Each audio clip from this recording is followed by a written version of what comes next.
Sa headlines kan mga barata, Naga City Police Office naghahanda na para sa paabuto na undas. Fire truck kang San Fernando asin Libmanan Camarines Sur madadagdagan. Mga kampusanto sa siyudad kang Naga, luway-luway ng pinaglilinigan kang Solid Waste Management Office. Mariners Polytechnic College Naga Campus nag-implementar na ng full face-to-face class. Diyos marhay na hapon, ako si Mark Mendoza, ang sa indong tagapaghatod Bareta. Duwang simana pa ang natatada bago ang pag-obserbar kang undas ngunya na taon. Nagsugo naman si Police Colonel Nelson Pacalso sa sayang mga tauan na amay magpreparar para magtaon ng seguridad sa mga bisita sa anom na kampusanto sa siyudad ng Naga. Halatman kang Naga City Police Office ang magiging direktiba hali sa saindang National Headquarter para sa mga susunod na patakaran sa pagbisita sa mga kampusanto sa masunod na bulan. Preparation tayo, although wala pang na kaming natanggap na early guidance from the National Headquarters. However, as early as now ay nagprepare tayo kasi kung matatandaan nyo, last year ay medyo pandemic pa noon. Hindi isahan ang pagbisita sa ating mahal na buhay.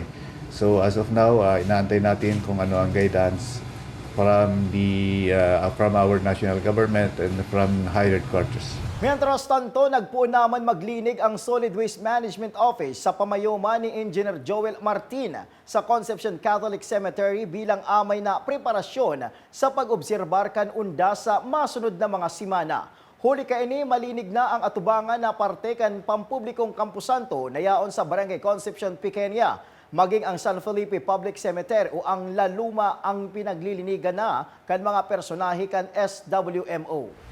Sa iba pang bareta, banwaan kan San Fernando asin Libmanan Camarines Sur magkakaigwa ng dagdag na fire truck. Ang detalye sa report ni Jerome Breeze.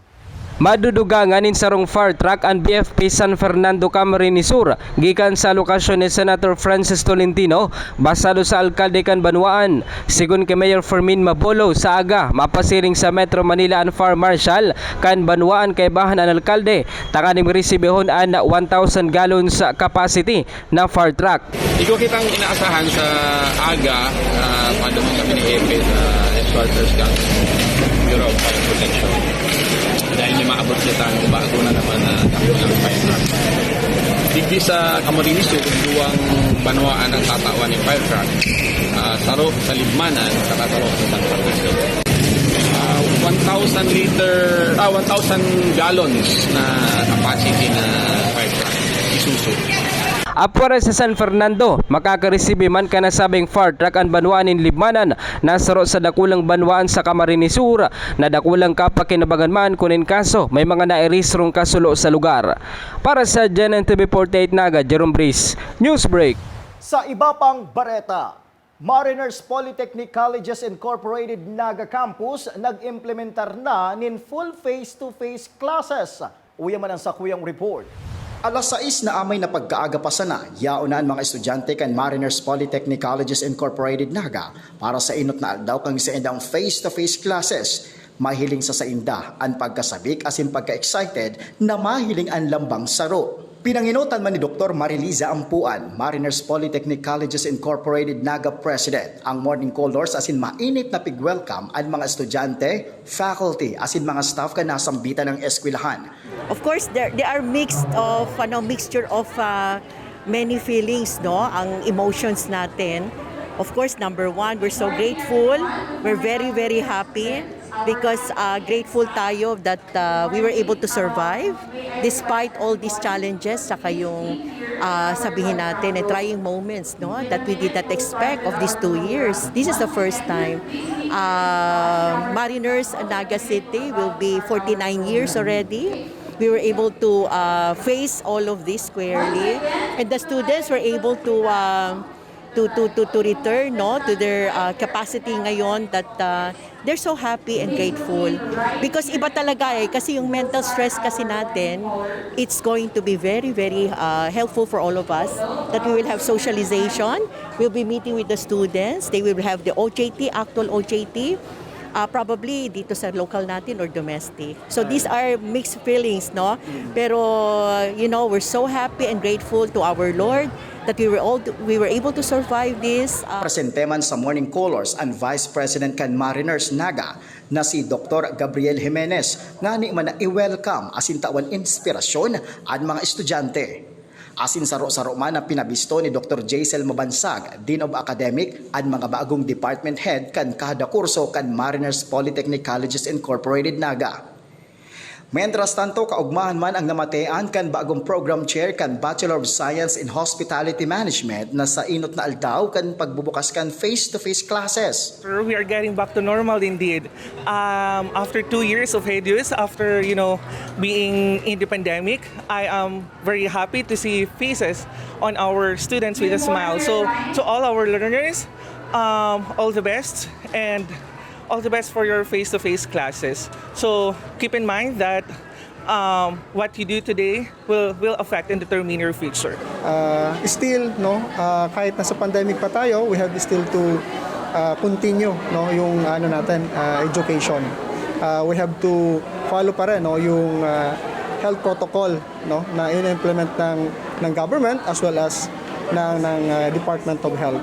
Okay, I'm very happy, nakita ko na yung mga new student natin, yung first year, and yung mga old student natin, especially yung third year and fourth year.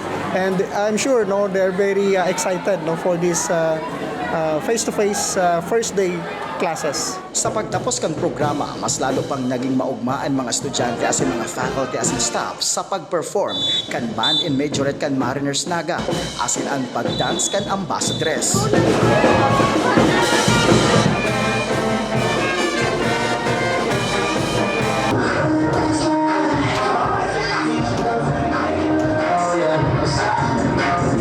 Sa huri, nagpasalamat pa si Dr. Gabriel Jimenez sa mga estudyante, mga faculty, asin buot niyang pig-welcome ang mga ini. Siguro para sa akin, ang wish natin for everyone is to be always in keeping safe, being healthy, and at the same time, acceptance ng mga nangyayari ngayon at in reality, keep up the good work, mag-aral na mabuti, and then in reality kami naman sa administration will do everything possible ma-realize ang tinatawag natin improvements and developments of facilities. Yun lang. Thank you so much. And mabuhay po sa atin lahat and welcome aboard, sabi sa Linggo ng Maritime. Welcome aboard, Maritains Polytechnic Colleges Incorporated. Thank you. Mark Mendoza para sa GNN TV 48 Naga Newsbreak. Sa iba pang bareta, sa bulan pa ka Nobyembre ipapasunod ang full face-to-face class sa mga pampublikong eskwelahan sa interong nasyon. Alagad nainot na nag-implementar kaini ang Camarines Sur National High School. Aramon taman ang kompletong detalye sa report ni Melvin Machado. Sa pagbabalik eskwela kang bulan ni Agosto, bako gabos pasunod kang full face-to-face class. Ang iba sarong semana malaog sa klase, ang iba sarong semana masimbag sa kang module na itinatao kang eskwelahan. Sa masunod na bulan kang Nobyembre pa sana, ipapasunod kang DepEd ang full face-to-face class sa mga pampublikong eskwelahan. Alagad sa Camarines Sur National High School, di na naghalat kang bulan ni Nobyembre, hulit tatulos ini nagpasunod ding full face-to-face class ka nakalihis na Agosto. Bali digdi sa tuya pun pagkang August 22 naka-full na kita. Okay. Si rason mi kayan is matry mi na, maprubaran mi na so that pag comes November, mahiling mi kung ano pang mga adjustment na pwede ming gibuhon. Okay. Kaya sasabi ko itong mapuon kita ning November, so adjustment mo medyo maliligis ang ibang kunyan activities. Kaya pag August 22, umada yan ngunyan, smooth ang kunyan mi, ang krelasihan mi. Kung igwa man na dapat i-adjust, siguro mga dikit sana. Kabali sa mga adjustment na gigibuhon, nakasentro sa seguridad ka mga estudyante kang Camarines Sur National High School. Sa nakalihis kayo mga aldaw na inbelto sa nagkapira incident as in issue ang mga estudyante ka nasabing eskwelahan. Basta may adjustment pa kami gigibuhon aram ko para dagdag safety sa mga aki mi. Para sa GNN TV 48 Naga, Melvin Machado, Newsbreak. Sa pagbabalik kang Newsbreak, lalaking nanutok ning badil sa Barangay Concepcion, Pequeña, Syudad ning Naga, arestado. Yan asin iba pang mga bareta sa pagbuelta kang GNN TV 48 Naga Newsbreak.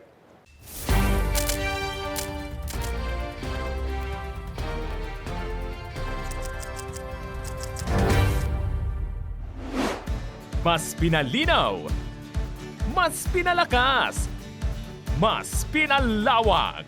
Ang GNN TV 48 Naga, digital na! Kung ang inyong TV sets ay digital ready na, pindutin ang scan o search channel button at makikita ang GNN TV Channel 48. Maaaring gumamit ng indoor o outdoor antenna para sa mas klarong panonood.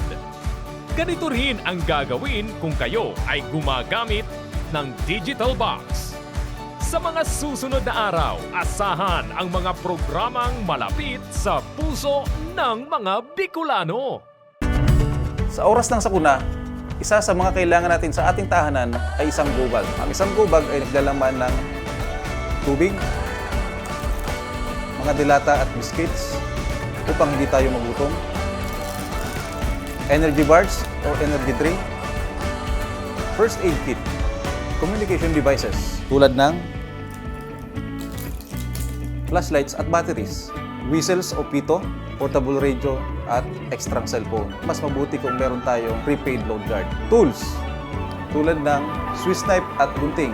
Maaari din tayo magdagdag ng lubid. At huwag natin kakalimutan ang hygiene kit na naglalaman ng sabon, tissue, toothpaste, toothbrush at face mask. Sa lahat ng oras, laging bukas nakahanda ang aming tanggapan. Tandaan, ang Bicolanong alerto, pirming protektado.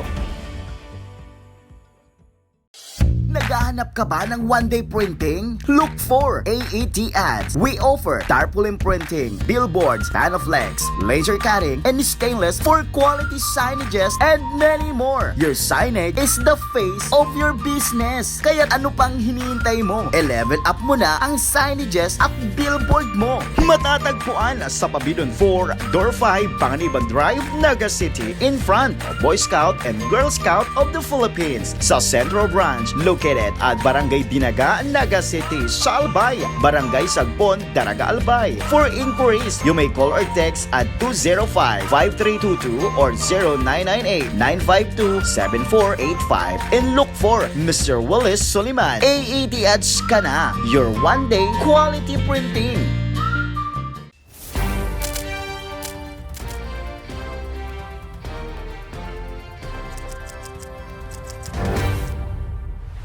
Padago sa mga bareta, mga estudyanteng naka-enroll as in dain naglalaog sa klase nakaabot na sa kaaraman kan Bantay Familia. Detalles sa report ni Melvin Machado. Kung dati sibot ang mga estudyante na makabalik sa pag-eskwela matapos na mapundo ang face-to-face class huli kang pandemic, alagad ngunyan may mga report nang nare-resibi ang opisina kang Bantay Familia na pinamamayuhan ni Naga City Vice Mayor Nene Diasis dapit sa mga estudyante na daina naglalaog sa saindang eskwelahan o daina nagpupuli sa saindang mga harong. Dahil pa nga napoon pa lang ang klase, nagda-drop out na. Oo, may mga nakaabot na naman sa mo na yun na nga niya na daina nag-uuruli nga ni isa harong. And then drop out na, pinaklase mang kuta, kaya lang na kaya ko aram kung anong rason, dain na naman na high school yun.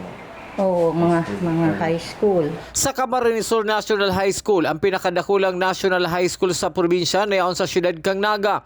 Maayo pa man sabot record ang opisina ni Principal Dr. Sulpicio Alferez III dapit sa dropout. Bali digdi sa muya, ang dain naglaog ngunyan itong dain nag-enroll siya. Pero pag laog duman sa nagralaogan na dahil siya nagpadagos. So yan si mga kaso mina pigo follow up nga ni kundi talagang may mga sitwasyon na nag-enroll sa na siya ta online kami sa enrollment may and then yaon sa ibang eskwelahan. Ayan ang mga kaso as to drop out, mayo pa ako ning report masyado digdi sa kuya. Alagad kung issue ng teenage pregnancy, igwas subot na ka-enroll ngunyan na modular ang paay kang pagklase, huli kang sa iyang sitwasyon. Pero duman sa sinasabing at about sa teenage pregnancy, may sarong kaso nakaabot sa kuya, pero kuyan ito, bago pa nga ni magralaugan sa klase. Naghagad ning advice sa guidance office, and pigpailing sa iyo sitwasyon. So itama itong sabi mo, ang recommendation ka ito bali mag-modular siya. So sa 1 week, agaro-aro katong si dating pigibo may sa 1 week ko ano niya digdi si ipapakuan niya digdi si gigibo niya for the week, and then sa sunod naman na semana masubmit siya, and then makuha kang for that week naman. So far po iyo pa sana iyan ang kaso mina nakaabot digdi sa kuya. Para sa GNN TV 48 Naga, Melvin Machado, Newsbreak.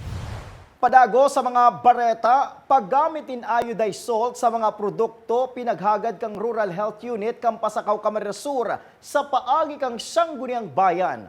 Ang detalles aramon ta sa report ni Jerome Breeze. Piga tutulod ngunyan kan Rural Health Unit kan Pasakaw. Nalaganin iodized salt an magkakaparaga mga produkto sa Pasakaw. Arog na sana kan mga sira o ginigibong tuyo sa banwaan. Bisita ka subagong aga sa sesyon kan Sangguniang Bayan si Kay Sharmiela Kasilag, an nutrition officer kan RH Pasakaw. Tanganing maipasabot ang marhay na epekto sa salud kan iodized salt na posibleng mailaag sa mga produkto sa banwaan. So, kasali po kasi siya sa ASIN Law, RA 8172, kung hindi po ako nagkakamali, na dapat po mas i-promote ta po na yung mga pagkain po, yung mga pagkain po and yung mga establishment po dapat nagtitinda po ng iodized salt po, Kasi isa po sa problema natin po sa Pilipinas, kulang po yung everyday na kinakain po natin, kulang po ng iodine, So, di ba po everyday naman tayo nagluluto, kung iodized salt po yung gagamitin, every member ng family po and every family po magkakaroon po ng chance po para makakain po ng pagkain na may iodine. Ang nasabing plano, maagi pa sa pag-aadalasin kunigwa nin mga exemption na mga produkto na dailalaga nin iodized salt. Para sa GNN TV 48 Naga, Jerome Breeze, Newsbreak.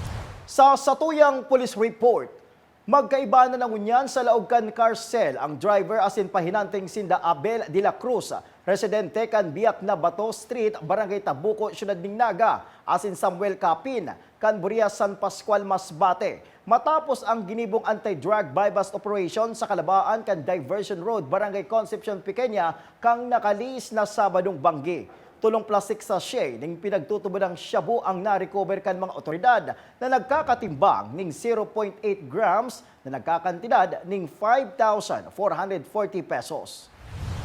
Sa iba pang police report, tulos na naaresto kan mga personay kan Police Station No. 2 ang suspect na si Henry Pailone Jr., 31 anyos, asin residente kan Zone 6 Kanda Street, Concepcion, Pequeña, Syudad Naga. Matapos kaining tutukan ng badil sa payo ang waiter na si Vener Allende na taga-barangay Kawit, Kasiguran, Sorsogon, kang biglang maglaog sa bar na pinagtatrabahuhan kan biktima. Pasado alas 12:40 kan subagong maagahon. Nakumpiskar sa suspect ang sarong kalibre 38 revolver na mayong trademark asin serial number na may duwang bala. Yaon ang unyan sa kustodiya kan Police Station 1 ang suspetsado. Padagos pa sa mga bareta, sa aga nagigibon ang State of the City report ni Alcalde Nelson Ligacion, nagigibon sa bagong Hamana Naga City Event and Evacuation 2 sa Balatas No Development Area. Digdi i-report ni Alcalde Nelson Ligacion ang sa iyang mga nahman primerong sanggatos na aldaw, asin ang sa iyang mga gigibuhon sa masunod na mga taon. Asin yan ang kateripunan kan mga bareta ngunya na aldaw. Dahil malingaw na bisitahon ang samuyang official Facebook fanpage asin ilike ang GNN TV 48 Naga para pirmi kitang updated sa mga bareta asin istoryang bida ang Bicolano. Liwat ako po si Mark Mendoza. Digdisa na yan sa GNN TV 48 Naga Newsbreak.